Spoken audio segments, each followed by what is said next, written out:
In the heart of Appalachia, where tradition and innovation intertwine, a new chapter in moonshine crafting unfolds. On the latest episode of Moonshiners, Master Distillers faced the challenge of creating a unique spirit that blends the rich flavors of blueberries and plums. This fusion not only pays homage to the region's heritage, but also introduces a modern twist to the age-old craft. The challenge. A fusion of fruits. The episode tasked the distillers with combining two distinct fruits, blueberries and plums, into a harmonious moonshine. Blueberries, known for their sweet and slightly tart profile, were to be paired with plums, which offer a deeper, more robust flavor. The goal was to balance these flavors while maintaining the integrity of traditional distilling methods. Crafting the Spirito began. The distillers sourced fresh, ripe blueberries and plums, ensuring the fruits were at their peak flavor.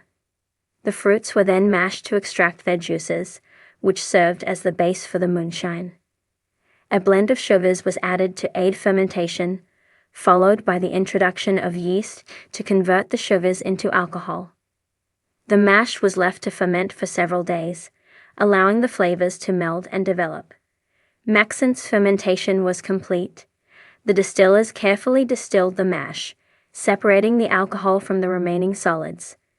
The resulting spirit was then aged in oak barrels, which imparted additional flavors and complexity to the moonshine. After aging, the moonshine was filtered and bottled, ready for tasting. When it came time to sample the finished product, the judges were impressed by the depth of flavor.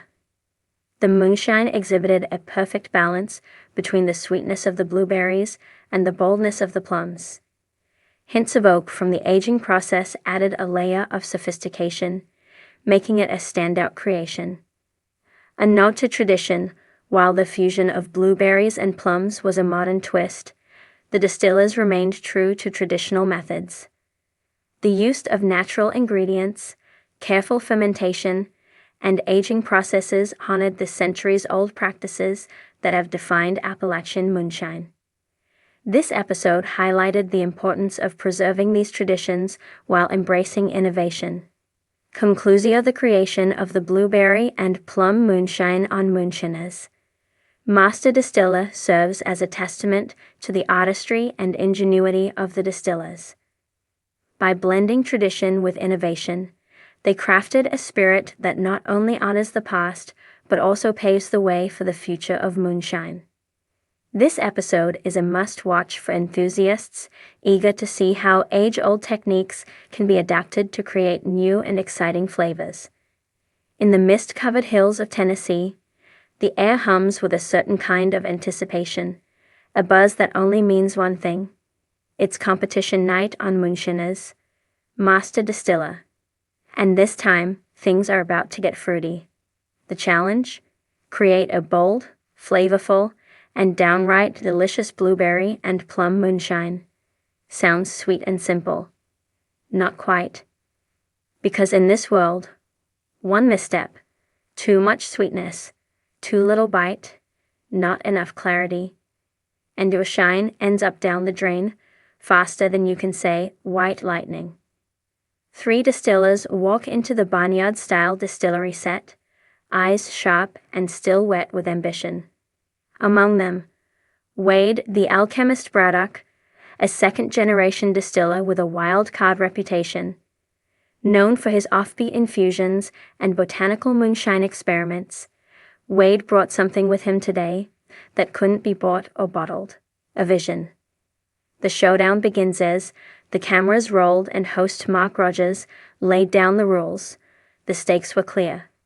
Balance the deep, tannic tang of ripe plums with the sweet tart zing of fresh blueberries in a high-proof shine that's as smooth as creek water and twice as memorable. Wade's competition included Cassie Cornbread Lane, a no-nonsense Kentucky girl with a background in corn liquor and a talent for precision cuts, and Big Tony, a Jersey transplant with a surprising knack for fruit fermentation and a larger-than-life personality. But Wade had a secret weapon: In a duffel bag lined with ice packs and old family secrets, he carried 2 crates of wild Appalachian blueberries, handpicked near his grandfather's original still site, and nestled beside them, a satchel of black plums so ripe they looked like polished onyx, bursting with juice and attitude. Mash madnesses, the clock started ticking. Wade got to work. He approached the task like a chef might approach a 5-star dessert, with reverence and a healthy pinch of chaos. First came the mash, a heady combination of pureed blueberries, mashed plums, cracked corn, cane sugar, and a whisper of malted barley to help jumpstart the fermentation. Wade didn't just want fruit flavor. He wanted complexity. He wanted backbone. He wanted a moonshine that could dance on your tongue like a bluegrass fiddle solo. Mixture by hand, the vibrant purples and reds of the fruit dyeing his arms to the elbow. The barn smelled like summer, like wild fruit smashed underfoot and left to ferment under a warm July sun. He pitched in a wild yeast starter he cultivated himself, grown on the skins of the very same blueberries he brought. That yeast, he said, was the ghost of moonshine past. It's like I'm bottling my heritage, he murmured, patting the top of the bubbling mash like an old friend. Distillation. The heart of the Matter Wild Cassie ran a tight, textbook fermentation, and Tony added vanilla beans to his blend. Wade went rogue. He split his mash into 2 stills, 1 copper pot and 1 old-school thumper rig, and ran them separately. Why? To layer the flavor, he said. I want that top note of blueberry to hit first, real sweet-like. Then the plum creeps in with that deep velvet finish. You won't know what hit you until you're 3 sips deep. He made a tight cut, foregoing more volume for purity. I ain't trying to win on quantity, he told the judges. I'm winning on soul. As the distillate flowed in clear, perfect streams, he caught it in mason jars lined up like soldiers. With every jar, he swirled, sniffed, and sipped, his brow furrowed. Then he smiled.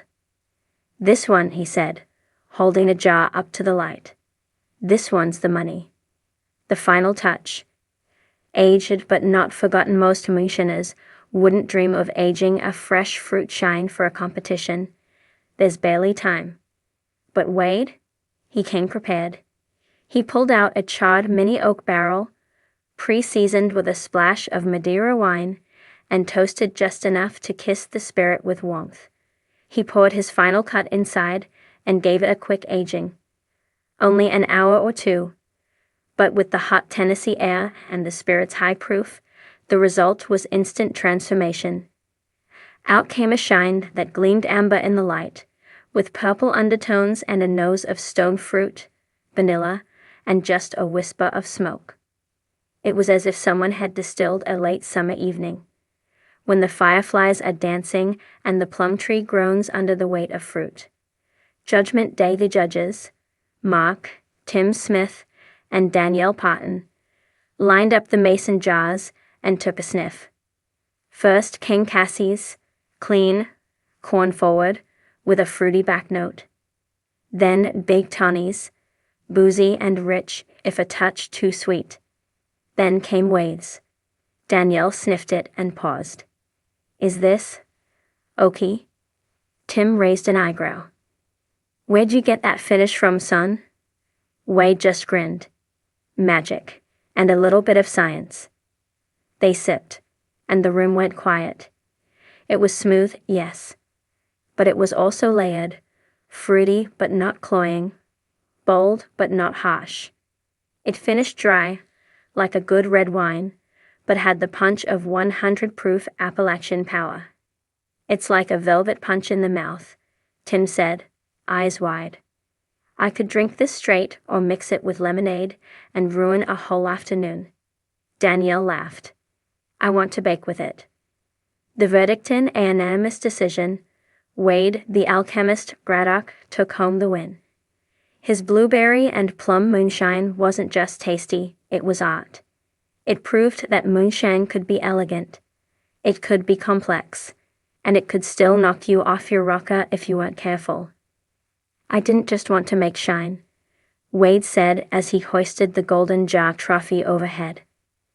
I wanted to make something that tells a story, my family's story, and a story worth sipping slow. Beyond the still, Wade's victory isn't just a win for him. It's a win for fruit-infused innovation, for wild yeast fermentation, and for every backyard distiller out there who ever dreamed of turning their weirdest ideas into the next great spirit. Since the episode aired, fans have been begging for a taste. Rumors are swirling that Wade is already in talks to release a small batch run of his now famous Velvet Hammer Moonshine. And who knows? Maybe you'll see a bottle on your local shelves someday, labeled with a black plum, a blueberry, and a grin. Until then, you can always tune in to Moonshiners, Master Distiller, where the only thing stronger than the shine is the story behind it.